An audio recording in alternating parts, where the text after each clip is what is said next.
Mamoun, welcome to your Poddster pop-up studio.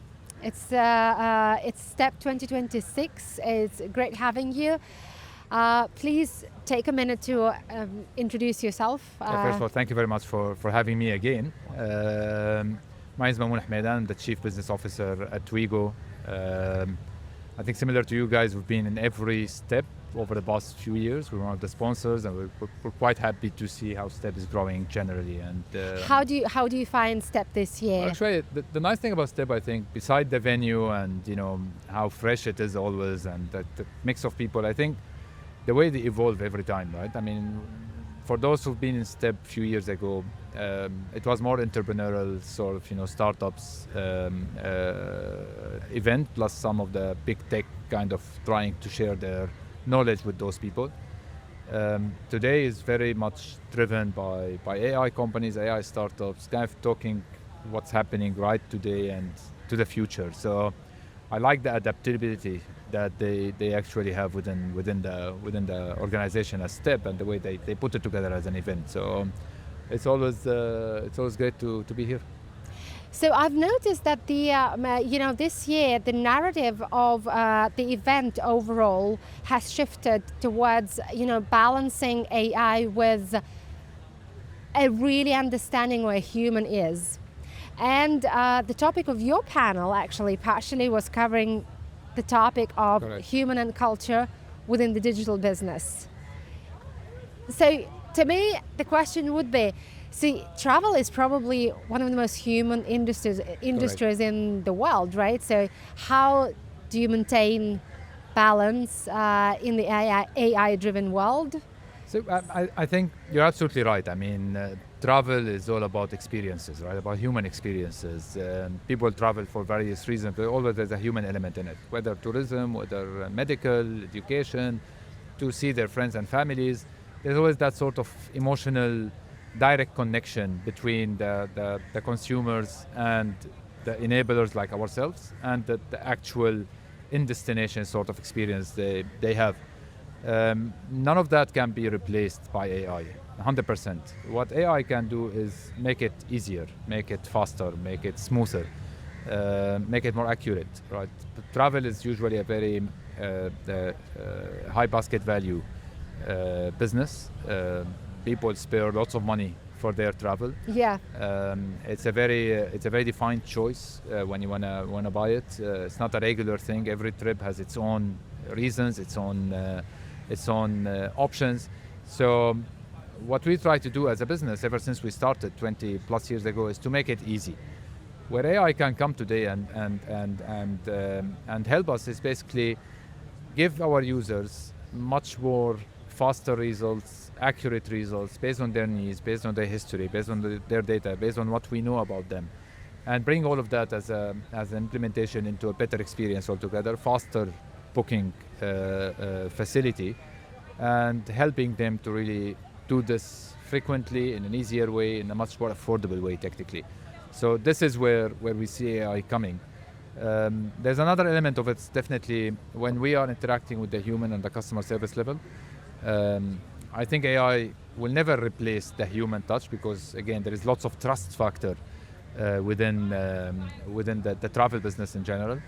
But what we are striving to do now, and we already started, is basically create a way that before the traveler get to interact with the customer service agent, whether on chat or phone, whatever, there is a very well educated AI tool that basically will narrow down to the core of the issue or the help the user need, and then put them right in front of the right person who's going to make it again smooth, quick, and to the point, and as efficient as possible. The other part where we see AI, definitely like all other tech companies, is basically on the development side of things, right? So today most of the engineers are actually using lots of AI tools which help them to write faster codes, more accurate ones, and give them different logic altogether to handle the task that they need really to break their head to come out with solutions for it. So this is something we started to implement quite early, and yeah, I would say good chunk of our development happening today is purely AI managed. And I would say that the last thing when we see AI coming as an organization is to empower the team as well and make it more helpful in a way to make them more efficient and save them time. So the big topic today is it going to replace a human or no? Would this be the case? I doubt, actually. I don't think this is, at least from our lens, it's not the idea. It's not even the idea to evaluate. I mean, it's going to be so wrong to start evaluating people. You evaluated 3 years ago before AI, and you were so confident hiring them and paying them what they deserve. To replace it completely with the AI tool today, I think what the AI is going to be is pretty much create a personal assistant for everybody within the company, which is a dream for everyone, right? So, and there are so many tools that we are testing now that can really know enough about the nature of the job of each and every employee and give them the right assistant, the right hand to help them to be more fast, more accurate, more efficient, save them from so many usual tasks that takes lots of time, like writing a big email or give a quick summary or something, or create an Excel sheet. There are enough tools now that we are bringing into the system within the organization that basically can save tremendous time, for people to go and focus on other areas. In the amount of tools that are actually appear almost every day in every niche, so what is the point of your final decision around which tool you're going to implement as a company? So what is that point that makes you say this is my priority for now? So whether it is an area of the business that you're trying to automate, or for example the innovation that needs to happen, or for example when it comes to, let's say, customer experience, is it voice over the output? So how do you make a decision? So what needs to be innovated in the first place? It's a very good question, actually. The way we handled it, at least, right? So we got some of the tech team and the most tech-savvy people in the team, basically, to kind of become an AI champions and test all of these tools together and report back the pros and cons, what did they find, what do they like, etc. Now, depends on the business needs or the unit within the business that will start implementing AI in it. But the number one thing we look at is security. Yeah. Right? We want to make sure actually all the data is intact, all the information is intact, it's in a secured space. We always have access to it. It's not going to be misused or abused or something like that. So this is like number one element. I think number two is which tool can give us the best solution for the use case we need. So for your example, with the customer service, right? So what we need today is basically a place where we can automate lots of the process. Not only a chatbot that can have a conversation which exists for a while.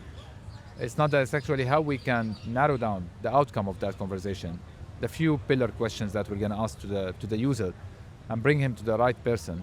And then how we can bring AI to automate the process between the human talking to the human, and the human is doing the ops at the back, right? So in the flights business, usually, like misspell in the name or mistake in the ticket or refund or change, or usually those are the most probably touch points you have to customers. And then there is most of the time some people at the back end doing all the operation side. Now there is always a friction between the front and those people within, passing the right information, passing the right details of things and receiving back and deliver it to the customer. That part can really fully automated, right? So the tool that will give us the most secure way to automate all of that is going to be the tool who's gonna win. How do you define the trust factor? You mentioned earlier on that in implementing AI in whatever niche, in whatever area of your current business processes, the biggest thing that you need to think about is the trust factor. Correct. So what is it for you when it comes to travel, when it comes to customer experience, when it comes to, and how do you grow that trust factor? So, I think we are quite lucky because, we like to describe ourselves as a tech company, happen to be in travel, right? Yeah. So tech is at the core of what we do. And, Wigo today is like probably 80 plus million app downloads, around 10, 12 million active users monthly from this part of the world. So it's a huge number of people. All of this data, all of this interactions we get We basically developed over the years a proper DMB or CDB tool where basically we store all of this information in a secured environment, and we basically use it to understand the user needs more and more for the future interaction they have with us, or for the future trips they want to book. The AI which can go and fetch out those information in a secured way after many tests, and after we try like with small pool, and then we enlarge it and give us the right automation solution for it, is the one we choose. So for us we're not trying to develop everything from scratch. We already had all the bases to be able to assess and see who can really speak to that complex machine we have already, and based on that we can assess how secure it is. It takes time. I mean, we've been on the mission for the past 2 years. So, and when we talk about it confidentially, in a confident way today, it's because we've seen all the good and bads over the past 2 years, and I think we came to a conclusion that we feel quite comfortable with. And if you look at it from the customer perspective, so how to grow that trust factor? Is it in more of a customer experience? Is it in a speed? Is it more of the number of user growth? So how would you sort of define it for yourself that your trust factor is really, really high? So Wigo being a search engine, so one of the core things we always worried about as a business is speed anyway. So speed has never been an issue, right? So we try to shop the whole travel marketplace in 15 seconds. That's it, and there's a cutoff for that. So I think that's in place. Where we really need to try to bring the AI into the game now is basically understand the user behavior more from the previous interaction they had with us, and based on that tailor make what they're gonna offer, or what we're gonna offer to the user based on history. Is it business? Is it leisure? Is it the person himself only, or it's a group of friends or families? Each one has its different touch points that we need the AI to make it easier and faster to come back to with the right accurate result. There's a lot to do around price accuracy. So being a marketplace, there are lots of hard, tough work, manual work sometimes that we have to do to police all our offerings that we put in front of consumers. And I think the AI can really automate most of it, if not all of it, and give them most accurate price. In terms of growth, I think the first pillar that we will measure out of all of those as an ROI is repeat, right? So the growth is going to continue to be led by marketing. I mean, you can grow as much as you want. The stickiness and the repeat, this is what we expect the AI to help us. If people come to us now, and travel is a very low frequency business anyway. I mean, people travel once, twice, thrice a year.